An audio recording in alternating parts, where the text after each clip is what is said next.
One of the weirdest ones I had was green corn ice cream, and I ate the whole thing, and it tastes just like corn. Not gonna have it again. I was really naive and like ignorant of dangers. I think it just comes with the calling, maybe, like you're just put in a shield. My companion actually had to put in perspective for me because I didn't understand what was happening at the time. I had been there for about 4 months, and so I could speak the language fine, I could understand fine, but I still didn't, I don't know, I saw a lot of things and it just didn't bother me. So once we were doing contacts on the street in a more sketchy part of town. Formerly the missionaries didn't go there, but me and my companion, we felt like, yeah, we can do it. And we never had any problems specifically, but once after we had got done talking with a man, he was going away and I was there writing the addresses, because typically I would write the addresses and my companion, sometimes he would write them, or he'd keep talking with people. But as we walked away from that area, he said, Elder, do you realize what you looked like there? I was like, what are you talking about? I was just taking the address. He said, yeah, well, you're about 10 feet away from these two guys on their bicycles. Bicycle guys are always trouble because that means they're poor and they've got to make money. And so the guys on the bicycle are the ones with the drugs, with the cocaine. And so I was like 10 feet away from them. They're doing their exchange there. And I'm with my white shirt and tie, white, tall, and just taking notes, like it looks like I'm just observing these guys and like writing their details.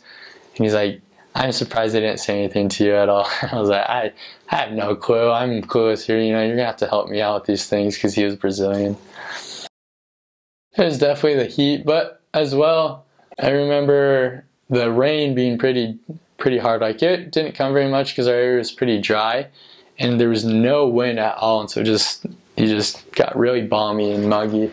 But like I joked with my Brazilian companion once. I said, like, we would have to go inside because the rain was hurting me. It was coming down so hard. Obviously it didn't bother me, I'm tough.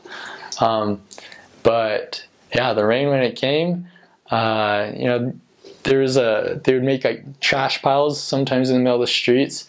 And once, like, we were running back to get cover, because there's no way no one's gonna let you in when you're soaking wet. And so we just wanted to get shelter for a little bit and try waiting it out, or get to a member's house, talk to them. And like as we were running, we saw like this huge, like 5 or 7 foot across pile of trash just floating down the street. It had like branches, it had pieces of furniture in it, but the current from the rain, it just was forming these little rivulets in the street. So it's pretty crazy that way. I've never gonna see something like that here in the US.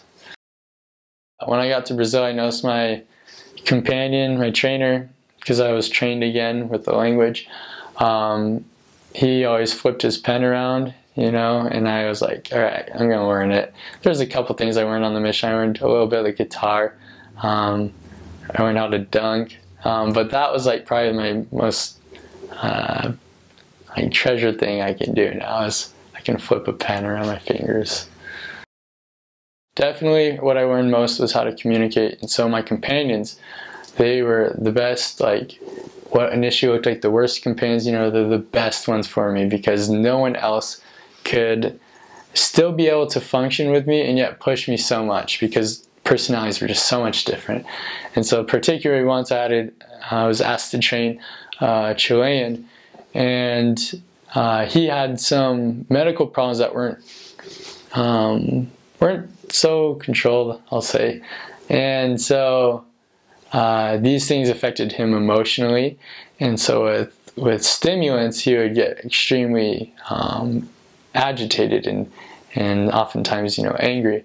And so in trying to train someone, you have to correct them many times, because we're all being corrected, but fortunately you're able to see just a little more the further you progress in the mission. So I was trying to do that. I was trying to help him, or at least what I felt like. Obviously our perspective is skewed, and so he would react strongly to that, and I was just questioning. I was like, how am I going to help this guy? What am I supposed to do? And I just kept praying and asking for help, and I would talk to my leaders as well, and they offered guidance and assured me that I was doing my best and that things would go well. And the patience with time, coupled with time, and genuine intentions to help, always work out. And so him and I we're great friends now. And he's still on his mission. He's turning about a year old on the mission now, and it's just a testament to me that if you both are there for the right reasons, if you're both willing to serve the Lord, things will always go well. But that was hard for me.